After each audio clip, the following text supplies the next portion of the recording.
आप देख रहे हैं इंडिया टीवी। आपके साथ मैं हूं प्राची पाराशर। शाम के 5 बज चुके हैं। वक्त हो चुका है आपके पसंदीदा शो मुकाबला का।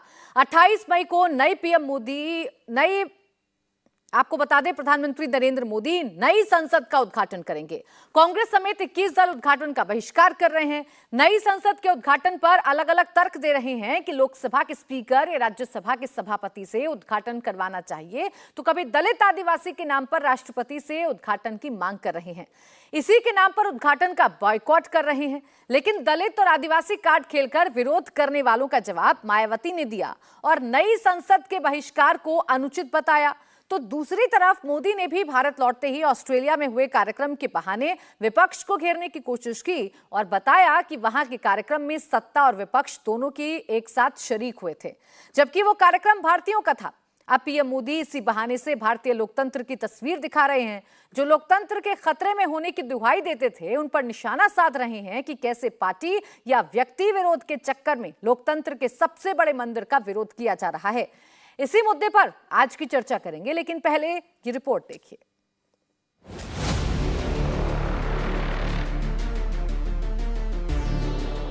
बायकॉट का शोर और पीएम मोदी की मुल्क वापसी। वापस लौटते ही मोदी सियासत की घरेलू पिच पर एक्टिव। नई संसद के उद्घाटन को लेकर मचे घमासान पर कुछ नहीं बोले, मगर जो बोले उसे सुनने वाले खूब समझ रहे थे। भारतीय समुदाय का जो कार्यक्रम था, वहां ऑस्ट्रेलिया के प्रधानमंत्री का आना गौरव की बात थी। लेकिन इतना ही नहीं, उस समारोह में पूर्व प्रधानमंत्री भी थे।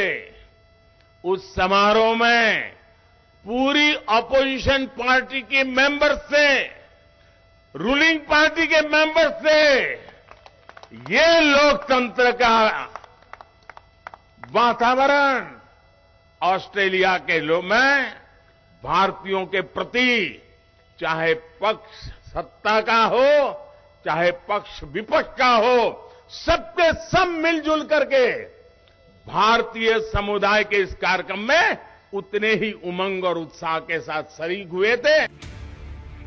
लोकतंत्र पर नसीहत देने वालों को उल्टा मोदी ही नसीहत देते नजर आए। इशारों में कह दिया विपक्ष का बहिष्कार लोकतंत्र का अपमान है, मगर कांग्रेस का असली दर्द दूसरा है। 2024 से पहले नई संसद का उद्घाटन कर मोदी अपना कद बढ़ा लेंगे। ये तो आपका है कि एक फोटो, एक फ्रेम, आपके अलावा दुनिया में कोई दिखना नहीं चाहिए। इसीलिए आप भारत के राष्ट्रपति को, संवैधानिक प्रमुख को, संविधान की पीठ जहां संविधान बनता है उस सदन का उद्घाटन भी नहीं करने दे रहे। तो ये आपने परंपराएं तोड़ी। सवाल सिर्फ संसद की नई बिल्डिंग का नहीं है, 2024 से पहले नई सियासी गोलबंदी का है। बेंगलुरु में शपथ के दौरान कांग्रेस की नई यूपीए बनाने की कोशिश साफ नजर आई, मगर बीजेपी तो बिना कोशिश के नया एनडीए बना रही है। बीजेपी के 13 सहयोगी दल उद्घाटन में मौजूद होंगे। सहयोगियों के अलावा 5 और दल शामिल हो रहे हैं। मायावती ने भी बहिष्कार को गलत करार दिया है। एनडीए से बाहर हो चुका अकाली दल भी उनमें शामिल है जो उद्घाटन में मौजूद रहेंगे। नहीं, पहले तो पार्लियामेंट अब नजदीक आ गई हैं, तो वो अपनी अपनी पोजीशंस लेने की पार्टियां कोशिश कर रही हैं। तो दूसरा, काफी लोग अब जिस तरीके से देश में माहौल बना हुआ है, उससे भी कुछ लोग परेशान हैं, तो वो अपना एजेंडा लेके काम कर रहे हैं। विपक्ष को उसी के दांव से चित्त करने में मोदी माहिर है। विपक्ष संविधान पर रूल बुक दिखा रहा है, मोदी का खेमा उसे आईना दिखा रहा है। जनता के मन की बात तो ये है कि डेमोक्रेसी में अगर पीएम देश का सीईओ है, तो मोदी के हाथ उद्घाटन में बुराई क्या है।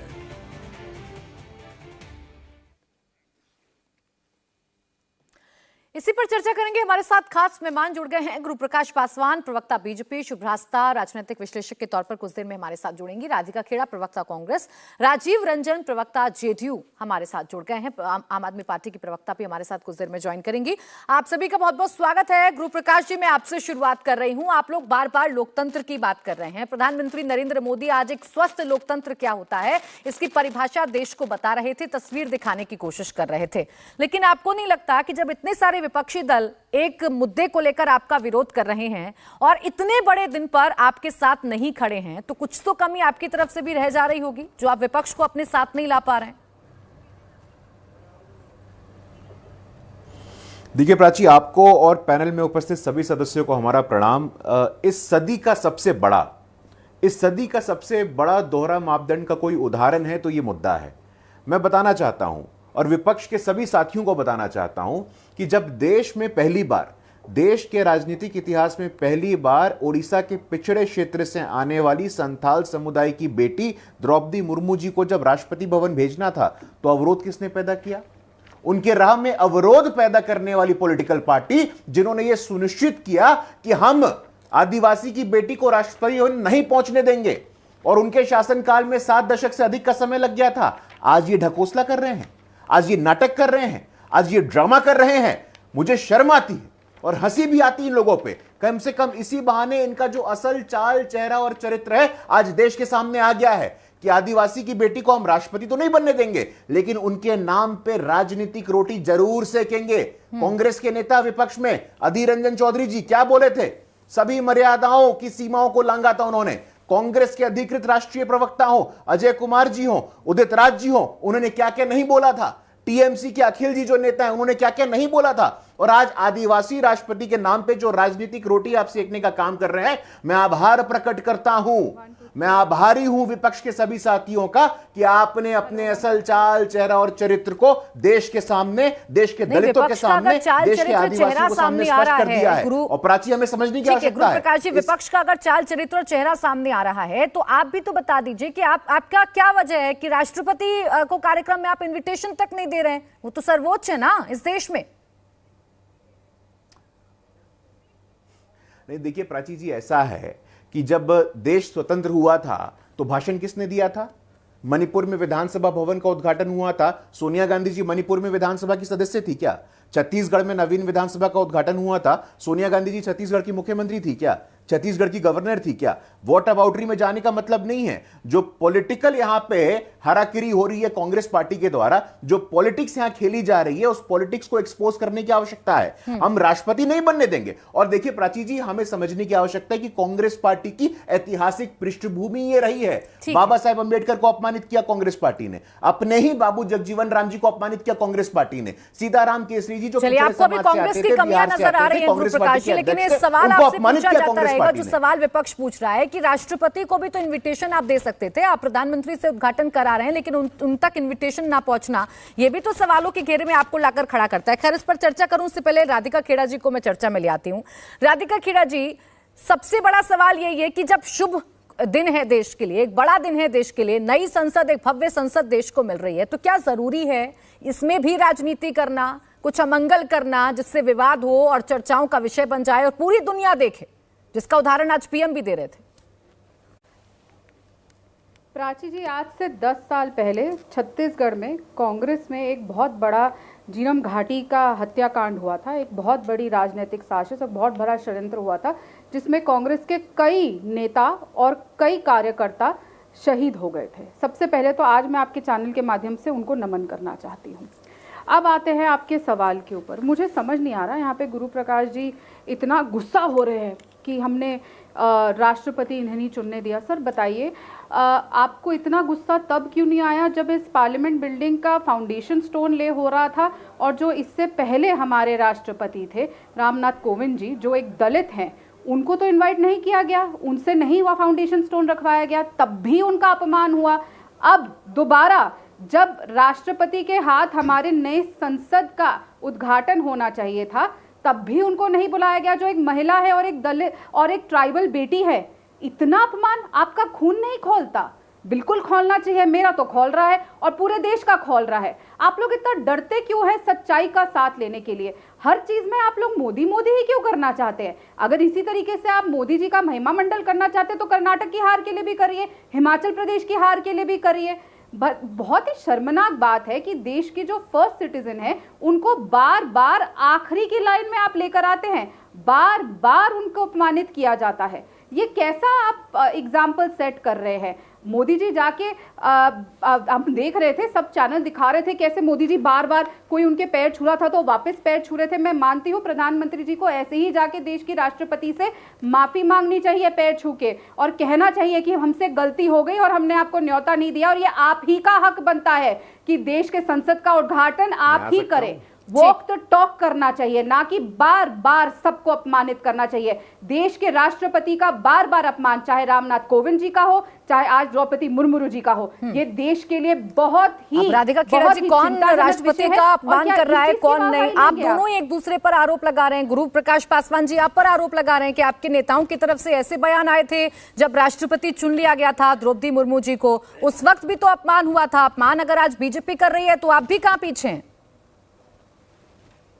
तो इसीलिए उनसे उनका हक छीन लिया गया, इसीलिए रामनाथ कोविंद जी को उन्होंने फाउंडेशन स्टोन नहीं ले करने दिया, इसीलिए द्रौपदी मुर्मू जी को न्योता नहीं दिया गया और वो इनॉग्रेशन नहीं करेंगी।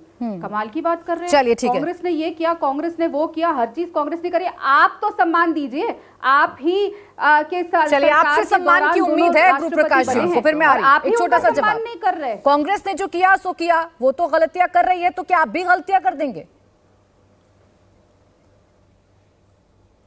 देखिए प्राची जी, सबसे पहले तो हम आग्रह करना चाहेंगे कि कांग्रेस की जो हमारी साथी हमारे राष्ट्रपति जी का नाम गलत ले रही हैं, वो द्रौपदी मुर्मू जी हैं। एक बार आप उनके नाम को सही से लीजिएगा, तब मुझे लगता है कि आपकी संवेदनशीलता और समझ में आएगी। आप रिकॉर्डिंग देख लीजिएगा, मैं आपके ऊपर कोई आरोप नहीं लगा रहा हूं।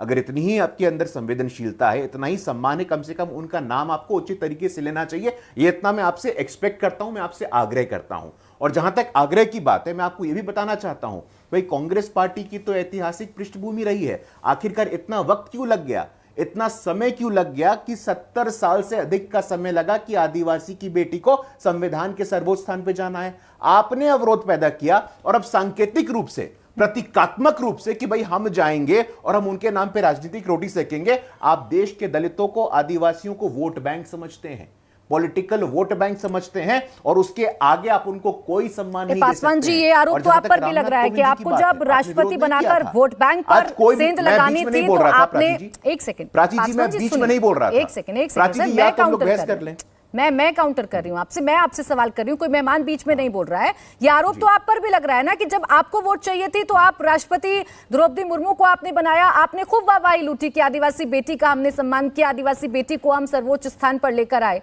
लेकिन अब जब वाकई में सम्मान उन्हें देना चाहिए तो आप सम्मान नहीं दे रहे हैं। नहीं, मुझे लगता है ये प्रमाण पत्र कौन देगा? हम सम्मान दे रहे हैं या नहीं दे रहे हैं, कौन तय करेगा? हम लोगों के वजह से, हम लोगों के प्रयास से हम लोगों ने यह सुनिश्चित किया, और देश के इतिहास में इसको याद रखा जाएगा। आज के भविष्य में जब देश का इतिहास लिखा जाएगा तो यह याद रखा जाएगा कि उनके साथ कौन खड़ा था और उनके विरोध में कौन खड़ा था। हर रोज, प्रतिदिन, निरंतर उनको अपमानित कौन कर रहा था, यह देश जानता है, और उनके नाम पे राजनीतिक रोटी सेकने का जो प्रयास कर रहे हैं, यह आज सबको पता है। राजीव रंजन जी, कौन राजनीतिक रोटी सेकने का काम कर रहा है? बीजेपी कह रही है कि दरअसल ये विपक्ष की चिढ़ है प्रधानमंत्री नरेंद्र मोदी से, चूंकि पीएम मोदी उद्घाटन कर रहे हैं, आप लोग चिढ़ते हैं उनसे, उनके नाम से चिढ़ते हैं, इसीलिए ये विरोध है। देखिए प्राची जी, अभी मैं भाजपा के प्रवक्ता को सुन रहा था और अन्य कई चैनल्स पर अलग अलग प्रवक्ताओं ने भी कई जानकारियां दी कि उसके एनेक्सी का उद्घाटन कांग्रेस के फलाने नेता ने किया, लाइब्रेरी का उद्घाटन फलाने नेता ने किया, अलग अलग राज्यों की विधानसभाओं के परिसर का उद्घाटन फलाने नेता ने किया। सवाल यह है कि ये संसद भवन के पुनर्निर्माण के बाद आज इसके उद्घाटन के शुभ अवसर पर महामहिम राष्ट्रपति जी को नहीं बुलाया गया, इस पर विपक्ष की आपत्ति है। इसलिए कि इसके पहले भारतीय संसद के का जो भवन था अब तक, या जो उसका हिस्सा रहेगा, उस भवन को आज के दिल्ली का जो लुटियंस जोन है, जो उस समय के हिसाब से दिल्ली का आधुनिकतम जो क्षेत्र विकसित हुआ, उन लुटियन साहब ने अपने दूसरे आर्किटेक्ट हर्बर्ट बेकर के साथ मिलकर के उस बिल्डिंग को 6 वर्ष में उनकी आर्किटेक्चर के बल पर वो बना और जनवरी 1927 में उसका उद्घाटन। उस समय वो इंपीरियल लेजिस्लेटिव काउंसिल था। हिंदुस्तान की आजादी के बाद वो नेशनल उसके बाद ये कॉन्स्टिट्यूएंट असेंबली बना और कॉन्स्टिट्यूएंट असेंबली ही भारत का आज का संसद है। अब सवाल ये है कि इस पूरे कालखंड को आप देखें, इसमें कहां से कांग्रेस आती है? सवाल ये है कि एक अवसर था जब आर्टिकल 108 संविधान के अनुसार ये कहता है कि संसद के दोनों सदनों को उनके संयुक्त सत्र को आहूत करने का अधिकार देश के महामहिम राष्ट्रपति को है। तो ये एक सांकेतिक सम्मान भी हो सकता था कि इस संसद भवन में राज्यसभा और लोकसभा दोनों के 800 से ज्यादा सदस्यों के बैठने की व्यवस्था है, तो इसके उद्घाटन के अवसर पर महामहिम राष्ट्रपति जी को बुलाया गया, लेकिन न शिलान्यास के अवसर पर बुलाया गया और न उसके बाद। अब सवाल है, आप ये कहेंगे उनको आदिवासी होने के कारण हमने बनाया, उनको दलित होने के कारण बनाया। तो सवाल ये है कि अगर आपको दलितों और आदिवासियों के लिए इतना ही आपके मन में सम्मान है, तो ये इतिहास की एक बड़ी तारीख बनने जा रही। इस तारीख को उसी जनवरी 1927 के बाद भारतीय संसद की एक गौरवशाली तारीख के तौर पर याद किया जाएगा और ये कहा जाएगा कि उसमें महामहिम राष्ट्रपति जी की उपेक्षा हुई।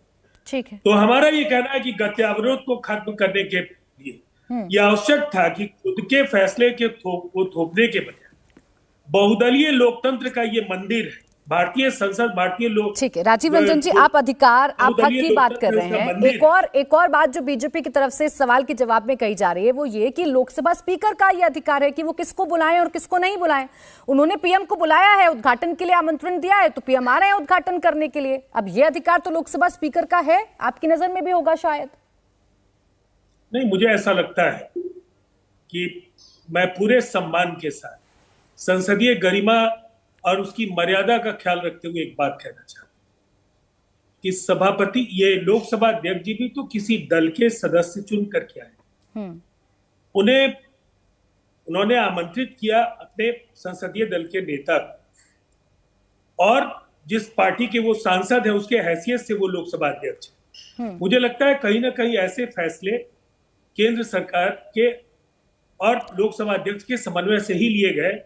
बेहतर ये होता कि सभी दलों के नेता वहां आएंगे निर्वाचित होकर के, आप उनके साथ राजीव रंजन जी, लेकिन देखिए आप भी जानते हैं, मैं भी जानती हूं कि अगर कोई लोकसभा स्पीकर बन जाए तो पार्टी से उसका कोई राब्ता नहीं रहता है। वो बीजेपी के नेता के तौर पर नहीं जाना जाता, वो लोकसभा स्पीकर के तौर पर जाना जाता है ताकि वो जिम्मेदारी निभा सके कि विपक्ष और पक्ष दोनों अपनी बातें रख सके। खैर शिवराज, हाँ, आप एक बुद्धिजीवी ये एंकर हैं और मुझे ऐसा लगता है कि राजनीति ने हम लोगों को इतना ज्ञान तो दिया ही है जी कि संसद की गरिमा और लोकसभा अध्यक्ष के सम्मान में कोई गुस्ताखी मैं नहीं करना चाहूंगा। मैंने बस इतना कहा है कि इस देश में हर सवाल को केवल टकराव का मुद्दा बनाने के बजाय सभी दलों को विश्वास में लेकर के अगर केंद्र सरकार ने ये फैसला किया होता तो शायद तो टकराव का मुद्दा राजीव रंजन जी बना कौन रहा है? आप लोगों ने अपना विरोध जताया, उसके बाद बहिष्कार कर देना एक ऐसे बड़े दिन पर जब पूरी दुनिया देखेगी भारत की नई तस्वीर क्या है, भारत की नई पहचान क्या है,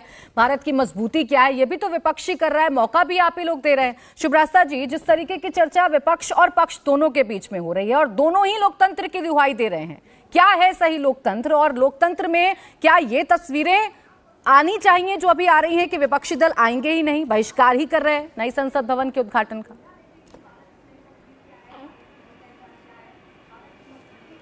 प्राची जी, बहिष्कार सिर्फ कर रहे हैं, इस इवेंट का बहिष्कार कर रहे हैं। अगर विपक्षी एकता और विपक्ष को इतना ज़्यादा अपने आर्ग्यूमेंट पे इतना ज़्यादा अगर कॉन्फिडेंस है तो ये संसद आना ही छोड़ देना, ये कह दे कि तत्काल रूप से दोबारा से चुनाव हो और दोबारा से देखा जाए कि किसका पलड़ा कहाँ भारी है। ये तो ये नहीं कहेंगे। ये आई एम सॉरी टू से बट ये PR स्टंट है विपक्ष का। उसको लगता है कि ऐसा करके 4 दिन तक मीडिया में बहस होगी तो विपक्ष अपने आप में रेलेवेंट रहेगा। ये बात बिल्कुल सच है। आज मेरा भी खून खौल रहा है राधिका जी कि द्रौपदी मुर्मू जी के नाम को आपने अपने मुखारविंद से करीब 4 बार द्रौपदी मुर्मू किया है। ये बहुत बड़ा अपमान है आदिवासी समाज का। आप लोग क्या बॉयकॉट करेंगे और किस चीज के लिए लड़ रहे हैं ये तो पूरा देश देख रहा है। जिस आदिवासी समुदाय का नाम तक आप लोग नहीं ले पाते, सम्मान की तो बात भूल जाइए। और आप लोग क्या बात कर रहे हैं? आप लोग तो उन लोगों के साथ खड़े हैं जिन लोगों ने द्रौपदी मुर्मू जी का ज्वाइंट एड्रेस जब हुआ था, पहली बार उन्होंने जब एड्रेस किया था ज्वाइंट पार्लियामेंट सेशन को, इन लोगों ने वो तक बॉयकॉट किया है। क्या सम्मान और अपमान की बात करें प्राची जी? इस देश में अब लोगों को बेवकूफ़ नहीं बनाया जा सकता। टेलीविज़न मीडिया, सोशल मीडिया और उसके साथ साथ अपने जो ज्ञान जो तंत्र है ना प्राची जी, वो सबके बहुत खुले हुए हैं।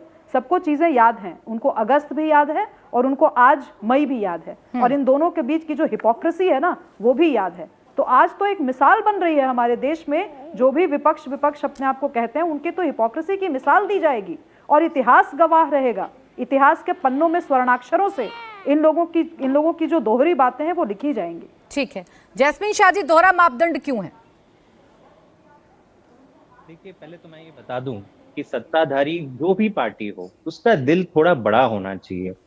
मैं पहला सवाल भाजपा से ये पूछना चाहूंगा, पहले मैं अपनी बात खत्म कर लूं, कि अगर आप आज राष्ट्रपति को बुला देते इस फंक्शन में तो क्या आपका दिल छोटा हो जाता? आप मतलब सत्ता में रहते हुए दिल कैसे छोटा रखना, वो भाजपा से सीखा जाए।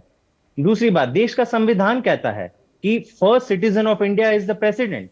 किसी भी ऑफिशियल प्रोटोकॉल में आप देखिए, नंबर 1 संविधान कहता है, ये मैं नहीं कह रहा हूं, कि पहले प्रेसिडेंट आते हैं, फिर वाइस प्रेसिडेंट आते हैं, नंबर 3 पे प्राइम मिनिस्टर आते हैं। अब ये प्राइम मिनिस्टर का खुद का तो प्रोजेक्ट है नहीं, अपनी कॉन्स्टिट्यूएंसी में कुछ बना नहीं रहे हैं। ये पार्लियामेंट का जो सदन है वो पूरे देश भर के लिए, ये अपने लोकतंत्र का एक प्रतीक है।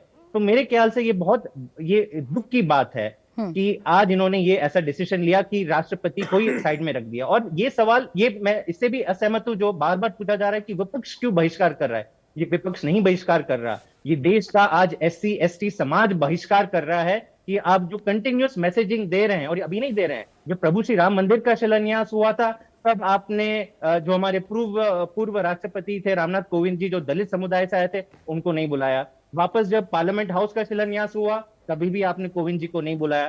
तो आज आपने एक ऐसी प्रेसिडेंट को नहीं बुलाया। तो क्या आप क्या समझते हैं कि इनको बुलाएंगे तो क्या ये इवेंट अशुभ हो जाएगा? अगर सवर्ण जाति का अगर कोई होता प्रेसिडेंट तो आप फिर उसे बुलाते।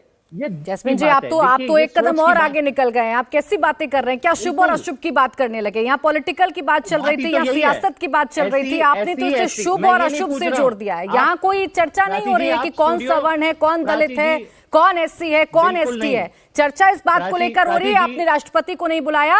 राष्ट्रपति जो कि सर्वोच्च है इस देश में लोकतंत्र के लिहाज से। इसके पीछे सोच है, इसके पीछे आप कौन सी राजनीति करने लगे? आप कौन सी राजनीतिक रोटी सेकने लगे जैस्मीन जी? कैसी पीड़ित है ये एक जो आप सिग्नल ये मुझे आपसे उम्मीद नहीं थी जैस्मीन जी कि आम आदमी पार्टी के प्रवक्ता के तौर पर बैठकर आप ऐसी बातें करने लग जाएंगे, जातियों में उलझाने लग जाएंगे। यहाँ बात सिर्फ इस बात की है कि राष्ट्रपति को क्यों नहीं बुलाया बीजेपी ने, पूछिए सवाल।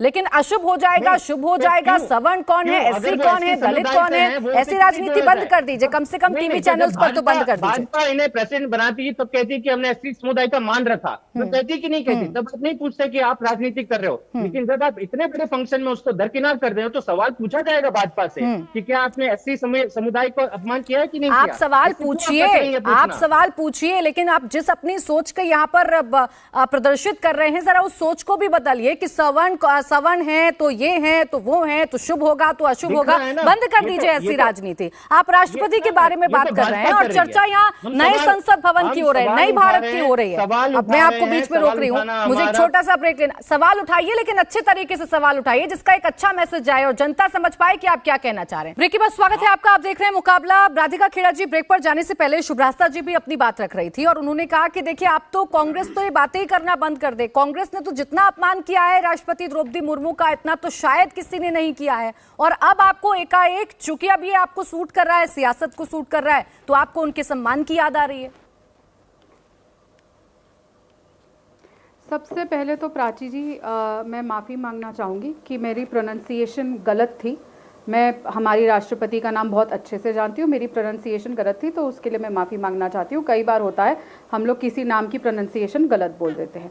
अब आती है बात कि कांग्रेस पार्टी बार बार अपमान कर रही है। मैं फिर बोलूँगी, देश के संविधान से खेलने का काम, देश के इतिहास से खेलने का काम, देश के राष्ट्रपति का अपमान करने का काम, देश के गौरव का अपमान करने का काम जो भारतीय जनता पार्टी कर रही है, उसको किस तरीके से उनके प्रवक्ताओं को आके जस्टिफाई करना पड़ रहा है, वो बहुत ही दुखद है। मैं फिर कहूँगी, इतना क्या मोदी जी को अपना महिमा मंडल करना है, हर जगह सब जनों का नाम हटा के सिर्फ अपना ही अपना नाम छकाना है। चाहे वो गुजरात में सरदार पटेल स्टेडियम का नाम बदलना हो जो उन्होंने बदल के अपने नाम पे रख लिया, या यहाँ पे राष्ट्रपति जी से उनका हक छीनना। जैसे मैंने फिर दोहराऊंगी, बार बार दोहराऊंगी, फाउंडेशन स्टोन ले करना था तो रामनाथ कोविंद जी को नहीं करने दिया, अब जब इनॉग्रेशन होना है तो फिर नहीं करने दे रहे। इतनी क्या तकलीफ है मोदी जी को दलितों से और ट्राइबल से? क्या सिर्फ नाम के लिए उनको राष्ट्रपति बनाया गया था? क्या सम्मान नहीं दिया जाएगा? जैसे हर चीज होती है, मोदी जी ने इतने लच्छेदार 2014 से नारे दिए थे, वो नारे तो सिर्फ जुमले थे। क्या ये भी सिर्फ जुमले के तहत काम किया गया था? कोई भी सम्मान नहीं था दलित समाज के लिए, कोई भी समाज नहीं था ट्राइबल समाज के लिए। आपने इतनी बड़ी जब चीज करी है तो उस चीज को आप सम्मान क्यों नहीं देते? और मैं फिर कहूंगी कि जो हमारे राष्ट्रपति होते हैं वो हेड होते हैं पार्लियामेंट के, उसके बाद दोनों हाउसेस के स्पीकर आते हैं, और जो प्रधानमंत्री है वो लोकसभा के हेड है। उनका कुछ वो नहीं कि लीडर ऑफ लोकसभा है, जो विरोध है, आपका जो विरोध है वो जायज है राधिका जी, सबसे ऊपर है। और ये आर्टिकल, ठीक है, फिर एक सवाल कांग्रेस से भी पूछा जाएगा और एक सवाल कांग्रेस से पूछा भी जा रहा है। बाकायदा बीजेपी ने वो तमाम इवेंट्स जो हैं वो पोस्ट कर दिए हैं और सबके सामने लाके रख दिए हैं कि जब 2020 में छत्तीसगढ़ में नए विधानसभा भवन का शिलान्यास होता है तो सोनिया गांधी क्यों करती हैं, राज्यपाल क्यों नहीं आते हैं? ये ऐसे तमाम इंसिडेंट्स का जिक्र बीजेपी कर रही है। तो क्या यहाँ पर प्रक्रिया फॉलो नहीं होनी थी? क्या यहाँ पर आपको सम्मान की याद नहीं आई थी? उस वक्त नियम अलग थे और क्या आज अलग है? ऐसा है क्या? मुझे समझ नहीं आता प्राची जी, ये हर बार पे आके बोलते हैं कांग्रेस ने ये किया तो हम ये करेंगे, कांग्रेस ने वो किया तो हम ये करेंगे। तो बोल दीजिए ना, आप वही करेंगे जो कांग्रेस करती है। कांग्रेस जो कर रही है वो सही कर रही है, इसका मतलब आप ये मान रहे हैं ना? पहले ये तय कर ले, रोज सुबह शाम पानी पी पी के मोदी जी ग्लास में से पानी पी पी के रोज कांग्रेस को गाली देते हैं हर अपने भाषण में। कहीं पर भी बाहर जाते हैं तो देश को बदनाम करने का मौका नहीं छोड़ते। आपको याद है ना, टाइम्स स्क्वायर में भी जाके कहा था कि अगर पहले हिंदुस्तानियों को वो महसूस होता था कि शर्म महसूस होती थी कि वो हिंदुस्तान में पैदा हुए, कहाँ पे उन्होंने हमारा सम्मान नहीं छोड़ा। मैं फिर कहूंगी, जैसे गुरु प्रसाद जी ने शुरुआत में कहा कि कांग्रेस ने खिलाफत करी थी कि द्रौपदी जी को राष्ट्रपति ना चुना जाए, कैसी कमाल की बात करते हैं। क्या आप उन चीजों का बदला द्रौपदी जी से स्वयं ले रहे हैं? देश की राष्ट्रपति जी से आप स्वयं जो कर रही है, आईना दिखा रही है ना, लेकिन जो आपसे सवाल पूछा जा रहा है, जो आपसे सवाल पूछा जा रहा है वो इस वजह से कि फिर आपका भी दोहरा मापदंड नजर आ रहा है कि उस वक्त ठीक था अगर नियमों के हिसाब से, प्रक्रियाओं के हिसाब से, तो आज कैसे गलत हो गया? देखिए, अफसोस पता है क्या बात है प्राची जी, प्रॉब्लम क्या है ना कि हमारे जो प्रधानमंत्री हैं मोदी जी, उनको हमारे देश के लोगों से बहुत नफरत है। आपको याद होगा उन्होंने हमेशा से कहा है कि मैं वाडनगर शायद या कौन सी जगह के रेलवे स्टेशन पे चाय बेचता था। गरीबी को मैंने बहुत पास से देखा है। कुछ दिन पहले हमारे देश के बच्चे थे, गरीब बच्चे, जो प्रधानमंत्री जी से हाथ मिलाने की कोशिश कर रहे थे, जिनके आगे नोकीले तार लगा दी थी। कल परसों में एक और फोटो हमारे सामने आई जहां प्रधानमंत्री जी एनआरआई के बच्चों से मिल रहे थे, गले मिल के, हाथ मिला के, उनको छू के, उनके सर पे हाथ रख के। तो क्या प्रधानमंत्री जी जिन्होंने पास से गरीबी को देखा है, आज उनको गरीब की बच्चों के अंदर से बदबू आती है? और क्या प्रधानमंत्री जी को राधिका जी कहां से कहां ले गए आप टॉपिक को? मैं तो सिंपल सी प्रक्रिया पर सवाल पूछ रही थी। प्रधानमंत्री क्या कर रहे हैं, प्रधानमंत्री का चरित्र कैसा है, इस पर चर्चा करने से अच्छा प्रक्रिया पर चर्चा कर रही थी मैं राधिका जी, कि अगर तब आप ठीक थे तो आज बीजेपी कैसे गलत हो गई? यही तो बात कह रही हूँ। देखिए, यही तो बात है ना प्राची जी, उनको हर हिंदुस्तानी से नफरत है।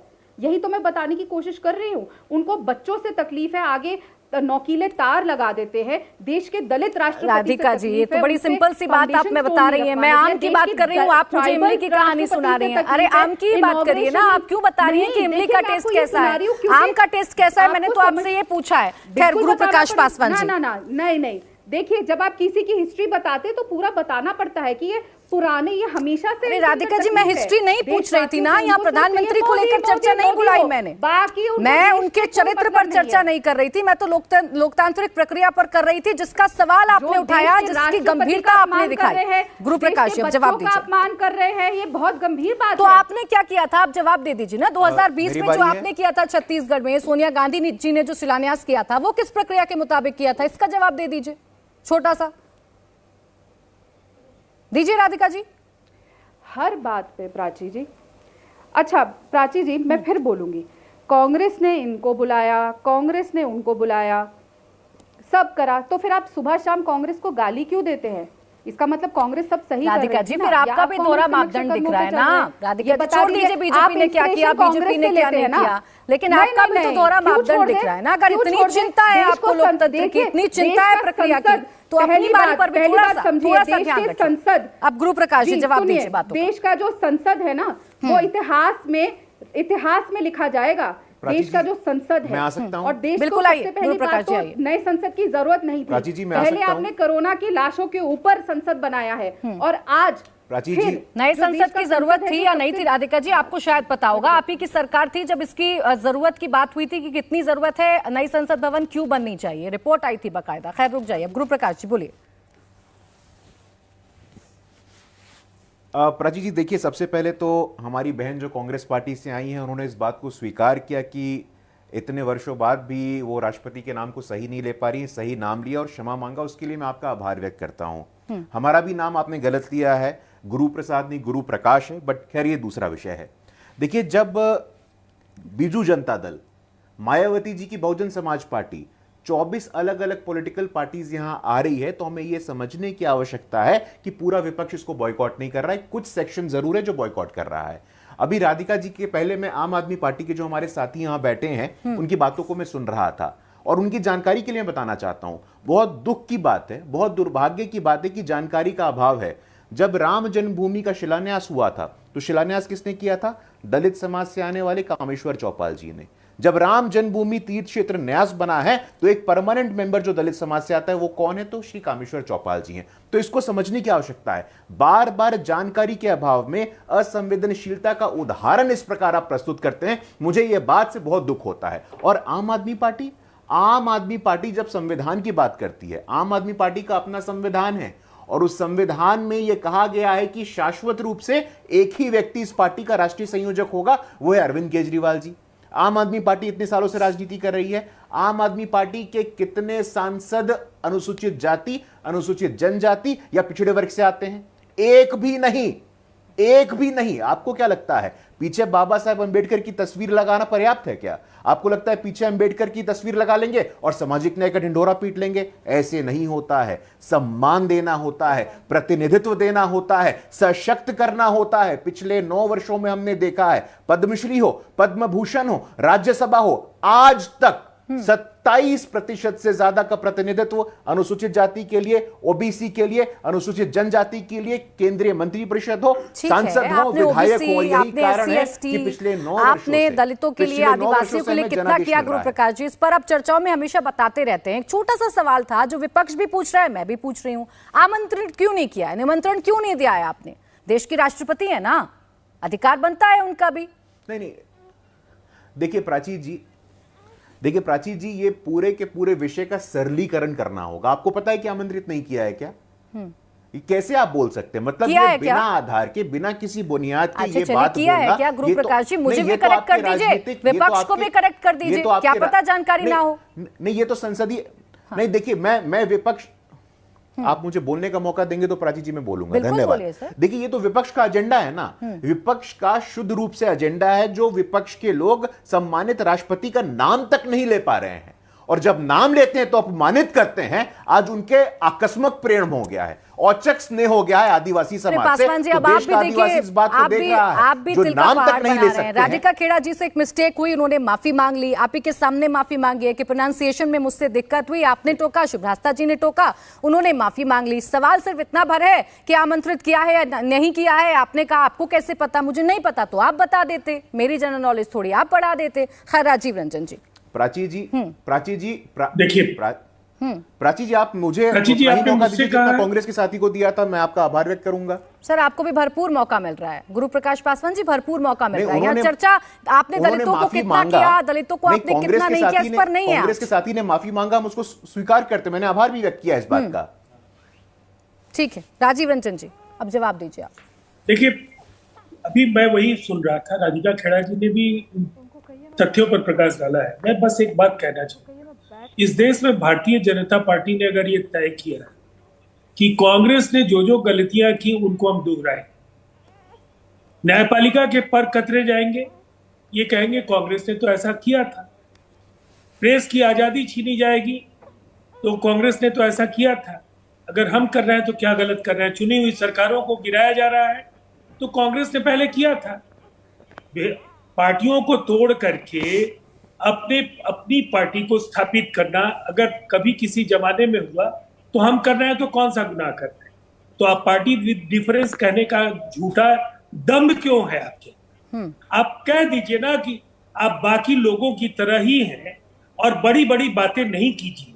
चूंकि देश के प्रधानमंत्री के चेहरे के सिवाय ना आपके पास कोई सिक्का चलने वाला है और उस सिक्के की चमक भी देश की जनता ने हर चुनाव में, उत्तरोत्तर हर आने वाले चुनाव में कम की है। उनकी अपराजियता को एक तरह से नकारना शुरू कर दिया है देश ने। आप जब जबरन देश पर थोपते हैं, आपको कभी भी सामूहिकता में सबके सहमति में आपका विश्वास नहीं है। आप एक बराबर एक मुद्दा लेकर आते हैं जिस पर देश विभाजित दिखे, ठीक है, पार्टियां विभाजित दिखे। राजीव रंजन जी, बेहतर होता। राजीव रंजन जी, आपको दिख रहा है बीजेपी की क्या गलती है और इसी वजह से आप लोग बहिष्कार कर रहे हैं। एक सेकंड, एक सवाल जोड़ दूं फिर आप अपनी बात कंप्लीट कर लीजिएगा, इसलिए आप बहिष्कार कर रहे हैं। आज जब लल्लन सिंह जी से सवाल पूछा गया तो उन्होंने तो ये तक कह दिया हमारी सरकार जब आएगी तो इस नई बिल्डिंग को किसी और काम में लगा देंगे। अब नई बिल्डिंग बनने से, देश में इंफ्रास्ट्रक्चर बनने से, कोई नई इमारत बनने से भी आप लोगों को दिक्कत होने लगी, उस पर क्या मोदी थोड़ी ना लिखा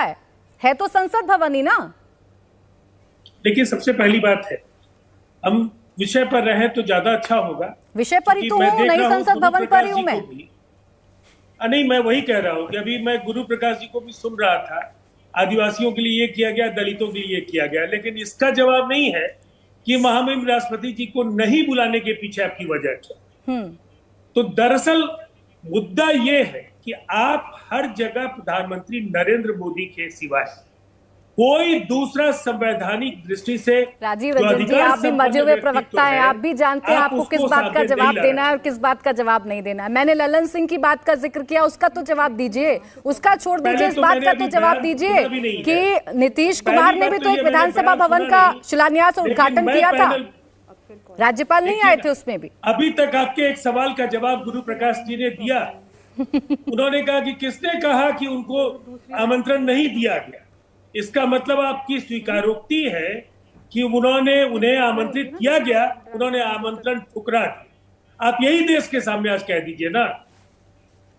मेरा सवाल जरा उनसे पूछ लीजिए। मैं पूछ लूंगी राजीव रंजन जी, लेकिन आप भी तो जवाब दीजिए। आपको लोकतंत्र की चिंता है, आपको इस देश की चिंता है, आपको दिख रहा है कि बीजेपी सब कुछ डिस्ट्रॉय कर रही है, तो आप क्या कर रहे हैं? आप कैसी सियासत का परिचय दे रहे हैं कि जो नई इमारत है उसे किसी और काम में लगा देंगे?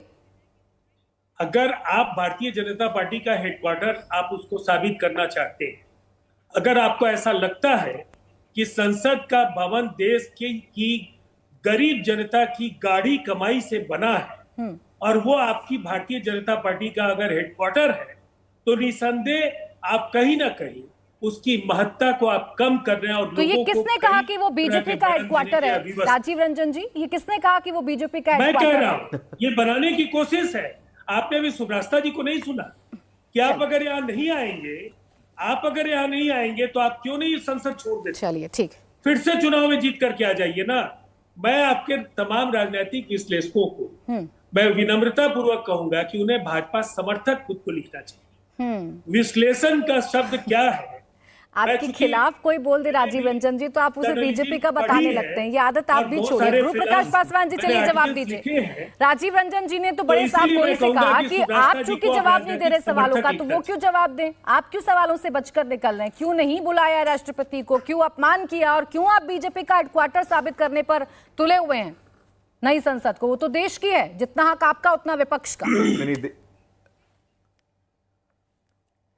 नहीं देखिए प्राची जी, ऐसा है कि राजीव रंजन जी बहुत ही वरिष्ठ प्रवक्ता हैं और वरिष्ठ पार्टी से आते हैं, लेकिन जो जनता दल यूनाइटेड जनादेश का अपमान करके सरकार में आए, यदि उसके प्रवक्ता ऐसा बोले तो शोभा नहीं देता है। चुनाव लड़ते हैं, हमारे साथ चले, उनके साथ जाते हैं। जो व्यक्ति यू टर्न का प्रतिनिधित्व करता हो, उस पार्टी के लोग यदि लोकतंत्र के बारे में कुछ बोले तो हंसी आती है। मैं एक छोटा सा इंटरवेंशन केवल आज आपके मुख्यमंत्री के शासनकाल में पूरे देश मैं बीच में नहीं बोल रहा था, साहब आपको लगता मैं आप इनसे बुलवा लीजिए। अच्छा, वो एक छोटा सा इंटरवेंशन, आप इनसे बुलवा लीजिए, मैं बीच में नहीं बोल रहा था। एक सेकंड, बस वो छोटा सा इंटरवीन कर रहे हैं। मैं बीच में नहीं बोल रहा था, ये अपने अपने संस्कार हैं। आप नीतीश कुमार जी को यू टर्न की बात कर रहे हैं। मुझे लगता है कि जितनी बार देश मैं बोल सकता हूं, अब उनकी बात आने दीजिए। राजीव रंजन जी, जब आप बोल रहे थे, आपने भी बड़े तीखे हमले किए, पासवान जी बीच में नहीं आए, सिर्फ अपनी बारी का इंतजार कर रहे थे। अब जरा आप भी सुनिए। क्योंकि उन्होंने जो सवाल था वो पूरी तरह से मेरे ऊपर केंद्रित रखा, और बहस का जो समय है मैं समझ रहा हूँ ऐसा कि उसमें फिर इनके सवालों का जवाब दे पाने का वक्त आप नहीं मिले। ठीक है राजीव रंजन जी, आपको बहस के समय का भी यहाँ पर चिंता हो रही है, लेकिन मैंने जो सवाल पूछा था उसका भी जवाब दीजिएगा, लौट कर आऊंगी। खैर, पासवान जी बोलिए। ठीक। नहीं देखिए प्राची जी, ऐसा है कि डिबेट में कौन आएगा इनको तय करने दीजिए, विश्लेषक कौन लिखेगा इनको तय करने दीजिए, समय कौन रखेगा इनको तय करने दीजिए। ऐसे थोड़ी ना चलता है। लोकतंत्र में रहते हैं, अपने अपने पार्टी के अपने अपने संस्कार होते हैं। मैंने आपको सुना, अब आप सुनिए, इसकी इच्छा रखिए। लोकतंत्र में सुनाने के साथ सुनना भी पड़ता है। और जहां तक आपकी बात है, शराबबंदी से जो लोग मारे जा रहे हैं उसमें दलित, आदिवासी, पिछड़े लोग हैं। जाकर के अपनी संवेदनशीलता का प्रमाण पत्र किसी और को दीजिएगा। दूसरी बात, आप लोग लगातार ये झूठ फैला रहे हैं, लगातार ये भ्रम फैलाए। अब फिर आप बीच में बोल रहे हैं भैया। देखिए प्राची जी, देखिए ऐसे नहीं होता है। प्राची जी पुनः ये बोल रहे हैं। राजीव रंजन जी, ये पुनः आप जो आरोप पासवान जी पर लगा रहे थे, वही सवाल आप पर उठेगा। आप चाहते हैं कि चर्चा डिरेल हो जाए, चर्चा का समय खत्म हो जाए, और आप वरिष्ठ प्रवक्ता हैं, आप तो बखूबी जानते हैं कैसे कर सकते हैं। तो थोड़ा सा धैर्य रखिए, उनको बात कंप्लीट करने दीजिए, फिर आप रिप्लाई करिएगा। बोलिए पासवान जी। नहीं, मैं आपका आभार व्यक्त करता हूं, और इनका भी आभार व्यक्त करता हूं। कम से कम अपने पार्टी के संस्कारों को आपने प्रदर्शित कर दिया यहाँ पे। थोड़ा सुनने का भी धैर्य रखा था। लोकतंत्र में सुनना भी आवश्यक है। लगातार ये भ्रम फैलाया जा रहा है। अब फिर आप अरे भाई, बीच में आपको आप लगातार, तो आप मैं बीच में नहीं बोलूंगा, आप इनसे बुलवा लीजिए। प्राची, मैं बीच में नहीं बोलूंगा, आप इनसे बुलवा लीजिए। चौथी बार इन्होंने ऐसा किया। उससे आगे बढ़िए राजीव रंजन जी और गुरु प्रकाश जी, आप एक दूसरे में उलझे रह जाएंगे। थोड़ा सा आगे बढ़िए और सवाल का जवाब दीजिए। वही सवाल जो विपक्ष पूछ रहा है बार बार राष्ट्रपति को लेकर। क्यों कर रहे हैं? देखिए, पांच बार इन्होंने हमें इंटरवीन किया। इतनी बार तो नीतीश जी ने यू टर्न भी नहीं लिया जितनी बार आपने मुझे इंटरवीन कर लिया है। इसीलिए आप थोड़ा सुनने का धैर्य रखिएगा। लगातार ये भ्रम फैलाया जा रहा है, लगातार ये भ्रामक बातें की जा रही हैं। इंडिया टीवी हर वक्त हर जगह डाउनलोड करने के लिए सर्च करें India TV news Google play store या ऐप स्टोर पर।